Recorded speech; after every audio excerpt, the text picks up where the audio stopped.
Donc ce matin, nous sommes à Bos d'Arros, chez Agnès, qui vient donc au marché bio 2 fois par semaine, place du Foirail, et qui a à la fois et des légumes et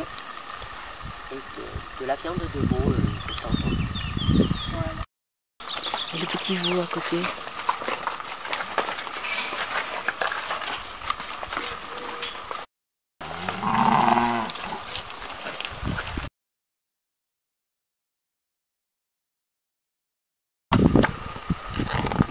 Voilà. Donc haché, épilé, on peut le manger, mais ça c'est cuit, mais c'était avant. À l'apéritif, soit en tartare de capre, tout ça. On peut les manger crus ou avec du fromage frais, un peu d'ail mixé. C'est peut-être à essayer quoi, sur des rondelles de concombre ou comme ça. Ouais. On peut faire des petits toasts. Donc on cueille ses orties, tu oui. les nettoies comme de la salade, oui, et après tu le haches. Bien, oui. Et le fait de le hacher, oui, il ne pique plus. perd le piquant. Mais c'est vrai je que ça j'avais essayer. testé comme ça, on avait bien, bon les nains ne craignent rien, on avait bien froissé des feuilles et on peut la manger, c'est pas piquant.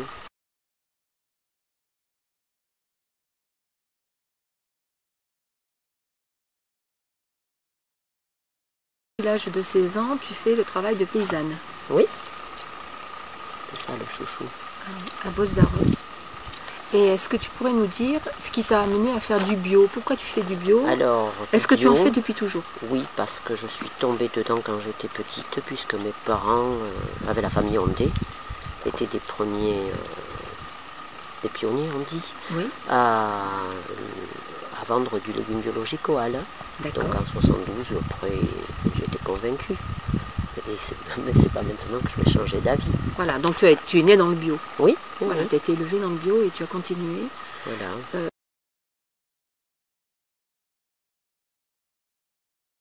L'intérêt justement de ce marché du Foirail, c'est que le client n'a pas d'intermédiaire, il est directement avec le producteur. Donc ce qui le sécurise, c'est de savoir qu'il y a un label et qu'on peut être contrôlé.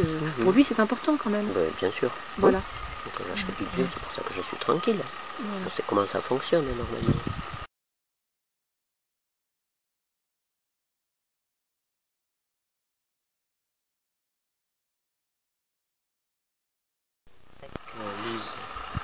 Là, tu as vraiment une terre qui est préparée pour cultiver. Là, tu peux planter. Le fait que tu es passé... On a retourné. Après, il faut la hercer plusieurs fois. Et sinon, tout ce qui est au-dessous de ma maison, là, je fais 0 labour. Je mets du broyat de bois et je herse après juste. Donc là, tu l'as préparé, tu voulais planter quoi si tu as retourné la terre? Je vais faire des haricots verts dans tout ce temps. D'accord. Et donc là, tu plantes ton haricot et c'est fini, plus de traitement, rien du tout. Je mets du compost avec, compost fait maison. Et oui, c'est fini en traitement. Il arrive qu'il y ait un pied qui soit plein de pucerons. Oui. Les autres à côté n'ont rien, donc on leur laisse ce pied aux pucerons. D'accord. Et bon, c'est difficile de parler de ça en ce moment parce qu'il pleut beaucoup dans la région, mais en eau, tu t'alimentes comment? Alors déjà, on n'arrose pas, sauf si je repique, et dans ce cas, j'utilise l'eau de mon puits. D'accord. Mais après, on n'arrose pas. C'est difficile de parler d'arrosage avec la saison qu'on a, il pleut tous les jours. Oui, on peut faire mettre un peu plus de soleil par moment. Voilà, donc en fait, c'est l'eau du puits si tu as besoin. Oui, mais juste au repiquage, sinon après, on n'arrose pas.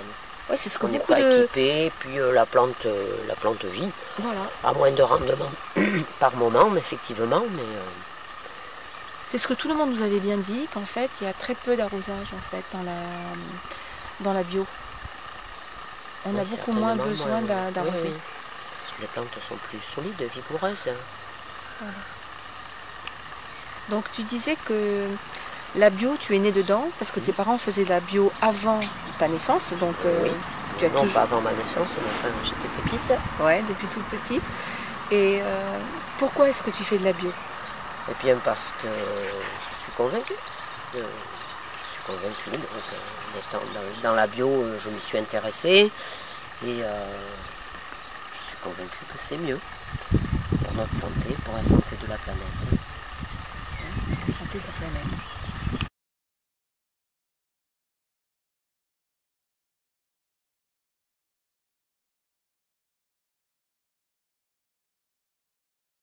Donc ce matin, nous sommes aussi chez René en fait, puisque René... Chez Agnès, par exemple, je suis figurant. Voilà, vous êtes figurant, mais vous êtes l'ancêtre. Oui, Voilà. Vous faites partie donc du patrimoine, oui, mais du patrimoine aussi du marché biologique de Pau, parce que vous Aussi. étiez là à l'origine. oui. Et vous me disiez tout à Monsieur l'heure, Lavarrena. voilà, vous me disiez que vous aviez fait du bio avant le bio, sans même savoir Oui, que oui, ça oui, s'appelait. oui. Nous étions toujours anti. On n'employait pas d'engrais ni de désherbants ni de tout ce truc-là. On n'a jamais. On a fait très peu de maïs et à présent ça fait 20 ans qu'on n'en fait plus, ou 30 ans. Et alors le reste, regardez-moi ça, tout ça sans engrais chimiques, si ça ne pousse pas. Vous pouvez passer faire le tour, vous allez vous montrer sur les jardins. Oui, heureusement. Il pleut, dépêche-toi, enfin, il n'y a que la plante qui s'arrose. Alors comme d'habitude, ici il pleut, Oui, donc c'est sous la pluie que je vais vous dire adieu vos vaches, cochons, couvés. couvert, Hein? oui, Et merci beaucoup de votre accueil. je vous en prie. Merci René. Hier, je me suis Merci, fâché Agnès. avec le renard parce qu'il m'a piqué une poule à 15 mètres de moi et j'ai vu beau crier. L'autre jour, la buse m'a pris 2 poussées, alors à 3 mètres, devant moi. 2 poussins? Deux. Le premier l'a lâché parce que j'ai gueulé comme un sauvage et le second l'a emporté. Et le renard, il vient en plein jour? Oui. En plein jour, la c'était saison 4h ou 5h de l'après-midi. À la saison où il a les petits. Ah, c'est fou, puis ici, bon, et puis plus on les chasse, plus il y en a.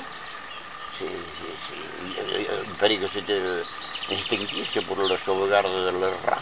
Comme ça. D'accord. Oui, mais ils ne se trompent pas quand ils viennent chez vous, ils veulent manger bio. Ils veulent manger bio.